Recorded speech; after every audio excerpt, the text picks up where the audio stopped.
Hello student, આજના આ video લેક્ચરમાં આપનું સ્વાગત છે. સ્ટુડન્ટ, આગળના લેક્ચરમાં આપણે યુનિટ નંબર 2 ડેન્ટલ હેલ્થ જોયું, રાઈટ? તો આજે આપણે એની એક્સરસાઇઝ જે આપણને ટેક્સ્ટબુકની અંદર આપેલી છે, વોકેબ્યુલરી સેક્શન અને કોમ્પ્રિહેન્શન સેક્શન, આજે આપણે એનો વિગતે અભ્યાસ કરીશું, રાઈટ? વોકેબ્યુલરી એટલે કે શબ્દ ભંડોળ. તમારા શબ્દ ભંડોળને રિલેટેડ આ ટેક્સ્ટબુકની અંદર એક્સરસાઇઝ આપેલી છે. એમાં V1 છે, interchange the underline words if needed to make the sentences meaningful. Clear? તો આ ટોપિકમાં શું કહેવા માંગે છે? તો કે આમાં તમને 6 સેન્ટેન્સ આપેલા છે. 6 સેન્ટેન્સની અંદર વન સેન્ટેન્સમાં વન વર્ડ નીચે અંડરલાઇન કરેલી છે, રાઈટ? તો આ વન વર્ડ નીચેની અંડરલાઇન કરેલો વર્ડ છે એ અંડરલાઇન કરેલા વર્ડ જ 6 સેન્ટેન્સમાં આપણે કહી શકીએ કે આડાઅવડા થઈ ગયેલા છે. 6 સેન્ટેન્સમાં રિલેટેડ જે વર્ડ છે એ સેકન્ડમાં મુકાઈ ગયો હોઈ શકે, થર્ડમાં મુકાઈ ગયો હોઈ શકે. તો આ વસ્તુને ધ્યાનમાં રાખીને આપણે પહેલાં તો શબ્દનો મિનિંગ સમજવાનો છે, વાક્યનો મિનિંગ સમજવાનો છે અને ફરીથી જે શબ્દ જ્યાં મેચ થાય છે ત્યાં આપણે મેચ કરવાનો છે. ક્લિયર? આપણે આન્સર્સ જોઈએ. તો એમાં છે, my grandfather is very old, he has no teeth, he uses denture to chew. Dentures એટલે બત્રીસી, રાઈટ? તો એ આપણને આપેલું હતું. ડેન્ચર્સ શબ્દ છે એ કયા સેન્ટેન્સમાં આપેલો હતો? તો કે સેકન્ડ સેન્ટેન્સમાં, રાઈટ? તો ફર્સ્ટ સેન્ટેન્સમાં ડેન્ચર શબ્દ મેચ થાય છે, પણ આપેલો છે રીમેડી. રીમેડી એટલે ઉપચાર. તો મારા દાદા છે એ ખૂબ વૃદ્ધ થઈ ગયા છે, એને દાંત નથી, તો તે ચાવવા માટે ઉપચાર કરે છે, એવું આવી શકે નહીં. એ ડેન્ચર એટલે કે ડેન્ચર્સ ટુ ચ્યુ એટલે કે બત્રીસી છે એ ચાવવા માટે ઉપયોગ કરે છે. ક્લિયર? સેકન્ડ છે, take this painkiller tablet, the toothache will subside. Subside એટલે જતું રહેવું, રાઈટ? આ પેઇન કિલર લઈ લ્યો કે જેથી કરીને તમને દુખાવો છે એ ઓછો થઈ જશે. તો એ આપણને ફોર્થ સેન્ટેન્સમાં આપેલું હતો વર્ડ કે Rehana's all answers were wrong in the maths test so she felt subside. તો એમાં એમ શબ્દ મેચ થતો નથી. સબસાઇડ એટલે કે ઓછો થઈ જશે, તો એ સેકન્ડ સેન્ટેન્સમાં મેચ થાય છે. એવી રીતે થર્ડ સેન્ટેન્સ જોઈએ. There is a cavity in your premolar said doctor Syed. Right? તો થર્ડની અંદર આપણે કેવિટી વર્ડ આવશે.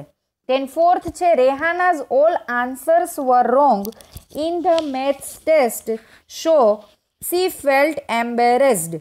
એટલે કે રેહાનાના બધા આન્સર્સ છે એ ખોટા પડ્યા હતા મેથ્સ ટેસ્ટમાં, તો તેને ખૂબ જ એમ્બેરેસ્ડ એટલે સંકોચ અનુભવતી હતી. ક્લિયર?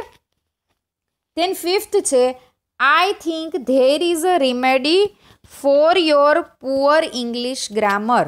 હું વિચારું છું કે ધેર ઇઝ અ રેમેડી, કંઈક તો એવી ઉપચાર હશે જ કે તારું ઇંગ્લિશ ગ્રામર જે છે એ પુઅર છે, એના માટે કંઈક તો ઉપચાર હશે જ, કંઈક તો ક્યોર હશે જ. ક્લિયર? ધેન સિક્સ્થ છે, a dentist uses a white substance to fill the cavity in teeth. એટલે કે ડેન્ટિસ્ટ એ વ્હાઇટ સબસ્ટેન્સ એટલે કે વ્હાઇટ એવો પદાર્થનો ઉપયોગ કર્યો છે કે જેથી કરીને તારી આ જે કેવિટી છે એની ફિલ કરવા માટે. ક્લિયર? તો V1 આઈ હોપ કે તમને સમજાઈ ગયું હશે. Then we will start V2 એટલે કે વોકેબ્યુલરી સેક્શનનો part question number 2. Make a list of the sentences from the lesson where in these words are used. Right? તો આ બધા જે શબ્દો તમને આપેલા છે એ શબ્દો ઉપરથી તમારે વાક્ય છે ગોતવાના છે પાઠમાંથી અને તમારે લખવાના છે. રાઈટ? મેં આપી દીધેલા છે, પરંતુ તમારે પાઠમાં પણ અંડરલાઇન આ વાક્યને કરવા પડશે. રાઈટ? કે ક્યાં આ વાક્ય આપેલું છે.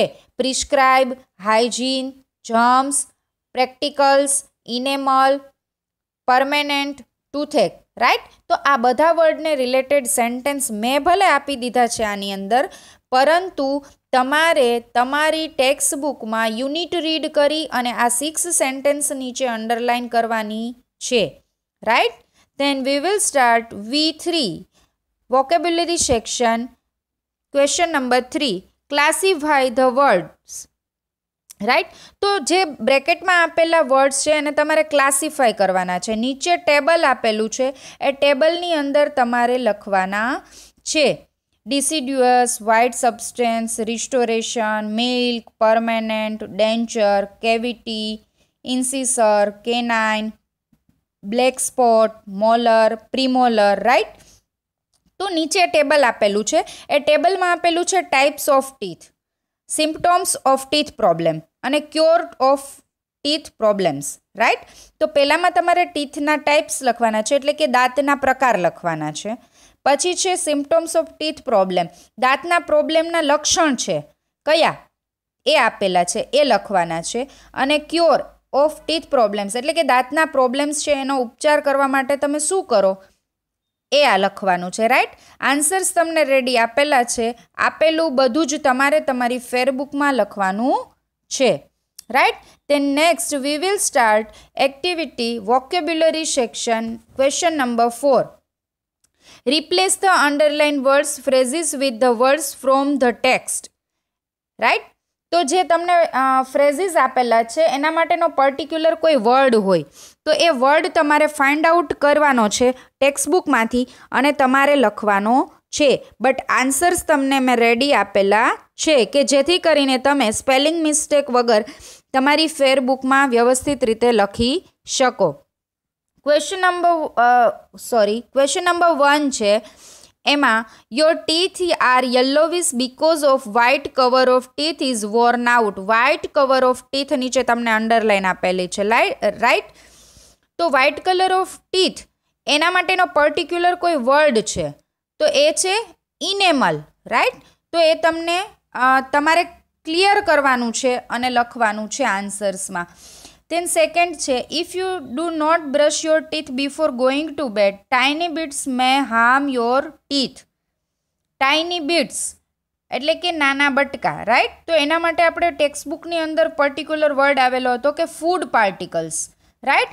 તો આન્સર્સમાં લખવાનું છે if you do not brush your teeth before going to bed, food particles may harm your teeth. Clear. Then next third, Sunita is capable to take part in this essay competition as she is good at writing.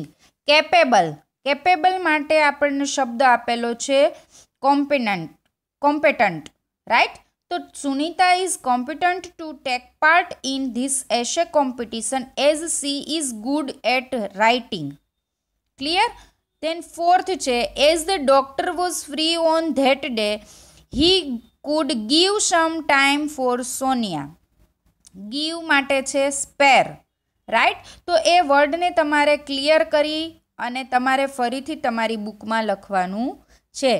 Then next fifth છે, we should know about the study and practice of cleanliness for our good health. તો the study and practice of cleanliness એના માટે છે hygiene word, right. Then 6 છે, the innermost layer in the teeth is necessary to make teeth strong. તો innermost layer in the teeth એના માટે particular word આપેલો છે આપણને dental pulp, right. Then 7th છે, I am ashamed because I have chatted my friend. ashamed નું છે embarrassed, સંકોચ અનુભવવો. ક્લિયર. Then 8th છે, as soon as I grows up to 8 year, temporary teeth begin to shed. temporary teeth begin to shed, right. તો temporary teeth એના માટે particular word છે milk and deciduous. clear. Then 9th number, your teeth are not in a proper line, so you have to take special treatment. In a proper line, that means in alignment. Clear. I hope vocabulary section તમને સમજાઈ ગયો હશે. Then next we will start comprehension section C1 right complete the table. તો આ table છે એ complete કરવાનું છે. એ તમારે તમારી ટેક્સ્ટબુકમાં આપેલા પાઠમાંથી જ કરવાનું છે કે નેમ ઓફ ધ પેશન્ટ. આપણને આ યુનિટની અંદર 3 પેશન્ટના નેમ આપેલા છે. તો 3 પેશન્ટના નેમ લખવાના છે, Sonia, Pooja and Dhara. Right. Kind of dental problem. તો ડેન્ટલ પ્રોબ્લેમ શું હતો એ લખવાનું છે કે cavity in a premolar tooth, broken teeth, uneven growth of teeth, right? Then doctor Bansi Sharma suggestion and advice. તો ડૉક્ટર બંસી શર્માએ શું સજેશન અને એડવાઇસ આપેલી છે એ લાસ્ટ રોમાં લખવાનું છે, right. Then next C2 comprehension section question number 2 write down the dos and don'ts for dental health. તો દાંતની સુરક્ષા માટે તમારે શું કરવું જોઈએ અને શું ન કરવું જોઈએ એના માટે તમારે લખવાનું છે. તો એમાં ફર્સ્ટ છે brush your teeth twice a day. દિવસમાં 2 વાર બ્રશ કરવું જોઈએ. Don't be lazy in brushing your teeth. એટલે કે તમારે બ્રશ કરવામાં ક્યારેય આળસ કરવી જોઈએ નહીં. Brush your teeth in upward and downward movement. ઉપરની તરફ અને નીચેની તરફ તમારે બ્રશ કરવું જોઈએ. Don't brush your teeth side way. ફક્ત બે બાજુ જ બ્રશ કરવું જોઈએ નહીં, રાઈટ. એ રીતે તમને આખું કોષ્ટક વિથ આન્સર્સ આપી દીધેલું છે. તો એમાંથી તમારે બધું તમારી ફેરબુકમાં લખવાનું છે, right. Then C3 answer these questions. એટલે કે ક્વેશ્ચન આપેલા છે એના આન્સર્સ તમારે લખવાના છે, રાઈટ. તો ક્વેશ્ચનના આન્સર્સ મેં રેડી આપ્યા નથી. શા માટે? તો કે પાઠમાંથી તમારે ક્વેશ્ચનના આન્સર્સ ફાઇન્ડ આઉટ કરીને લખવાના હોય છે. એક્ઝામમાં પણ તમને આપેલા પેરેગ્રાફ અને એની નીચે આપેલા ક્વેશ્ચન્સને તમારે ઉપર આપેલા પેરેગ્રાફમાંથી જ ફાઇન્ડ આઉટ કરીને લખવાનો હોય છે, રાઈટ. તો આપેલા ક્વેશ્ચન્સ છે એ તમે ટેક્સ્ટબુક ઓપન રાખજો અને પાઠમાંથી યુનિટમાંથી ફાઇન્ડ આઉટ કરી અને પછી તમે તમારી રફ બુકમાં લખી શકો છો. ફક્ત ક્વેશ્ચન આન્સર્સ તમારે તમારી રફ બુકમાં લખવાના છે. હું સોલ્વ કરાવું ત્યારબાદ જ તમે તમારી ફેરબુકમાં લખશો, રાઈટ. Thank you student.